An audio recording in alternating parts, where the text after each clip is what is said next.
Alright guys, welcome back to another video, and today of course I'm here to do my very exciting video, which is my top video games of the year for 2022. And let me tell you guys, I played a lot of games this year and there's been a lot of good stuff. I had a list that I had to narrow down. I first started to narrow it down to my top 25, and then I took those top 25 and got it down to 15. And didn't know what else to eliminate, so I decided to put these in order and kind of give you guys a few honorable mentions here because it was that good of a year for video games, and there's a lot of good stuff on this list, and even more so that I couldn't fit on this list. So definitely want to hear from you guys. If there's any game not on this list that you guys thought were your favorite video game of the year, definitely leave those comments down below and let me know why you guys think that game was the best of the year, because I love reading about more video games. Other than that, guys, let's go ahead and get into my top video games of 2022. Gaming tech, eating brekkie is the gaming tech. Going for a brekkie is the gaming tech. Gaming tech is the gaming tech. Gaming techie. Alright guys, so the first one here coming in at number 10 is Multiverses, and this is obviously a free-to-play game, and this is one of the games that I've been playing a lot of over this year, and it's definitely one of those games that, you know, makes you come back for more, and it's like, hey, I just want to play one more quick game. And this is obviously a, you know, platformer where you're obviously trying to take everyone off the platform and you know, battle everyone and stuff like that. It's really fun. Obviously, for those of us who like Super Smash Bros. And stuff like that, it's that game, except here it's a free-to-play game, and also it has DC characters and just the whole Warner Brothers franchise. So you see characters from a lot of different places like Scooby-Doo, you have the DC characters, you have wacky characters like from Game of Thrones, which is just crazy to throw in here. So I always can't wait to see what the roster is going to look like next and who they're going to add, because, you know, obviously the Looney Tunes are in here as well, since they have those properties. So they have a gigantic pool of properties where they can pull these unique characters from, and the gameplay is really fun. I love the fact that all these characters have moves that you actually know from, you know, the properties, and they actually fit their style, and you're like, oh yeah, that makes sense for them. So really fun game. This is a game I keep coming back to be playing all the time throughout the year, and it's definitely one I'll continue to do so. Multiverse is coming in at number 10. The next one on this list, coming in at number 9, is Pokemon Scarlet and Pokemon Violet, but that could also be interchanged, to be honest, with Pokemon Arceus that came out at the beginning of the year. But the more I play Scarlet, the more I end up liking it. And yes, it had a lot of issues at the start, and it still has some issues when it comes to, you know, frame rate and bugs and stuff like that. But both of these games, Arceus and Scarlet and Violet, are the games that I want Pokemon to go in. It's kind of the direction that I've been wanting Pokemon to go in for the last few years, and it's exactly what I wanted a Pokemon game to be in this new generation, where you have a gigantic open world to explore. You can capture any of the Pokemon that you want. It has a mix of new Pokemon and old Pokemon, has a brand new region to explore. The open world has unique biomes to explore. It has all the core gameplay elements that we all love in a Pokemon game, but just kind of remade for the modern era, and that's exactly what they have here. And they did some really good improvements in both of these games, and I can't wait to see what the future holds, because they kind of have a really good framework laid out. And I can't wait to see what the next iteration of the Pokemon games look like when they have even more time to explore this open world nature and what else they add to this Pokemon game. But I'm having a ton of fun with it, and it comes in as my number 9 for Pokemon Scarlet and Violet at number 9. The next one on this list, coming in at number 8, is Need for Speed Unbound. Now, I'm going to be honest, this game came out of nowhere for me because I didn't even realize that there was a Need for Speed game coming again this year, and this kind of came out of nowhere, and I saw it, and I think we all thought the same thing when we first saw the trailers. I don't know about this artwork, this anime style that they have going on, but let me tell you guys, it really works to set this game apart. It looks fantastic. I love the way that the artwork looks in the game, and it's definitely a very unique style. And obviously Criterion is back as being like the main developer in the game in a full kind of AAA studio, and they did this game service. I mean, this is kind of like the Burnout Paradise type of game all over again, with a new feel, new graphics, new, you know, gameplay and stuff like that. But if you guys are fans of Burnout, that's kind of what this game is kind of going for again. The arcade racer, where you like, it's just a ton of fun to drive. The crazy story, the graphics and all that kind of stuff kind of really put this Need for Speed game back on track to what we want Need for Speed to be. This is definitely my favorite Need for Speed game in the last few years, probably since the Burnout Paradise franchise, and they're going in the right direction, and I can't wait to see what they do next, if this is what they are going for, because it's a really fun game, and I'm having a ton of fun with it. So it's Need for Speed Unbound coming in at number 8. The next one on this list coming in at number 7 is Call of Duty Modern Warfare 2. Now, Call of Duty usually doesn't make my top list like this because it's usually just not good enough. It's usually the same multiplayer stuff, and even though I have a lot of fun with it and play it every year, it's just not good enough to make my top 10. But what made this one good enough to be in my top 10 for the first time in a long time for a Call of Duty game is the story and campaign. It's definitely the best story campaign of Call of Duty I've played in a very, very, very long time. The graphics and some of the levels are just ridiculous and really show what they're doing with the graphics in this game. That kind of blew me away in some of the parts, but the story is so much fun to play. There's so much variation in the game. You're doing from one thing to the other. The action is all there, and the multiplayer is as fun as ever. Their maps are some of the best maps in a long time in Call of Duty. They kind of have the formula really figured out in multiplayer, and even the new like Warzone that they have going on in the game, and the new expanded multiplayer modes that are in their game. I mean, Battlefield could take note on how to actually make some of these in their game. But either way, Call of Duty Modern Warfare 2 is such a good game and a lot of fun to play, combining the multiplayer and the story mode that you have in here. Again, story mode being one of my favorites in a long time. So check this one out, guys. Coming in at number 7, Call of Duty Modern Warfare 2. The next one on this list coming in at number 6 is Lego Star Wars The Skywalker Saga.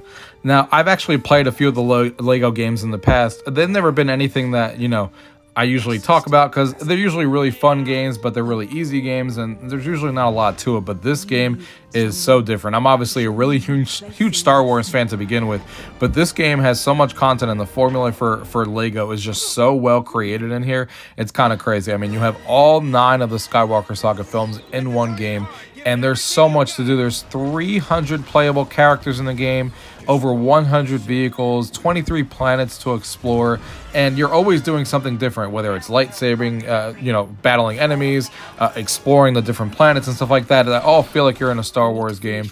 And obviously, you have your fights in space and stuff like that, using the Millennium Falcon and all that kind of stuff as well. There's so much variation in the gameplay. The graphics are outstanding. The humor is just as good as any other Lego game has ever been, and it's still really fun to play and easy in that sense. But there's so much to do and so much to see, and they did the Star Wars franchise justice, and it's definitely my favorite Lego game of all time at this point, and that is the reason why it comes in at my number 6, the Lego Star Wars Skywalker Saga.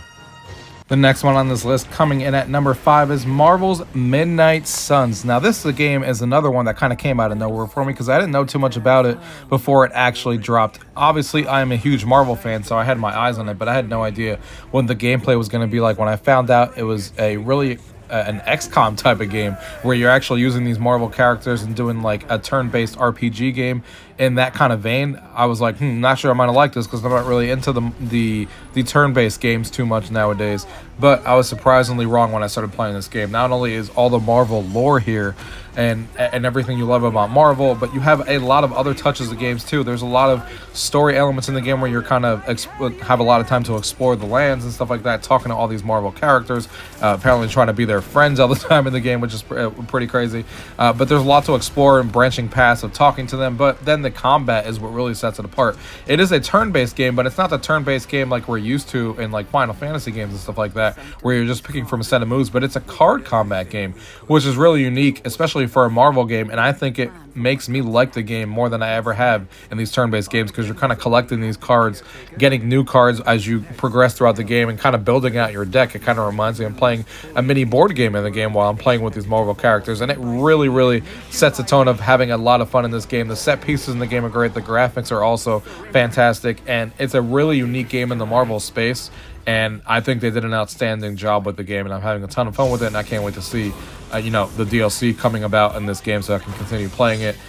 A lot of fun in this game.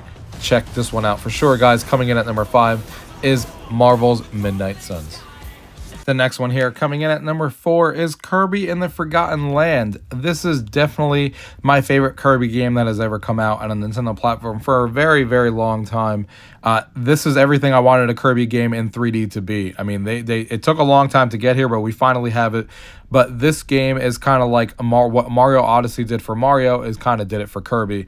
And the gameplay is so good and so varied. So obviously, what you're doing in this game is you're going through progressing through a platforming level. But what sets it apart is that it has like a new feature for Kirby, which is mouth mode, which fits perfectly for Kirby, where you basically get to swallow different parts in the environment. Let's say you swallow a car or something like that. But what that sets up is now you have all of these unique levels that Nintendo can play with, because hey, when you swallow that car, now you turn into a car. Now you're racing in the middle of the level. And there's all of these different things that kind of branch out and make this game unique that is very different from other Kirby games. And that mouth mode really lets Nintendo kind of get into the creative side in this game. And they did an outstanding job. There's some really, really creative levels in here, just like there was in like Mario Odyssey, which is like one of my all-time favorite games. And this game is exactly that, and it's outstanding what they did. And I can't wait to see Kirby's next adventure now that they have a formula like this going forward, because what they did here was outstanding work, and it's obviously one of my favorite games of the year for that reason, and definitely my favorite game on the Nintendo Switch for the year. And it comes in at number 4, Kirby and the Forgotten Land. The next one here coming in at number 3 is Elden Ring. Now, this game surprised even me being on this list, especially this high, because I've never actually really played many Dark Souls games. And I finally gave this game a shot a few months ago because everyone was talking about it. Everyone was talking about Elden Ring and how great the game was and how it was one of the best games of the year or the best game of the year and all that kind of stuff. So I finally gave the game a chance, and I was definitely blown away like a lot of people were. Again, this being one of the few Dark Souls games that I've actually played, this game is just outstanding. The open world is so perfectly crafted. It definitely reminds me of games like Breath of the Wild that I played in the past, where there's always something lurking around every corner. It's a vast open land. The lore is all there. You never know what's going to be at the next turn. There's a lot to explore in the land, and you always feel like there's something to actually do.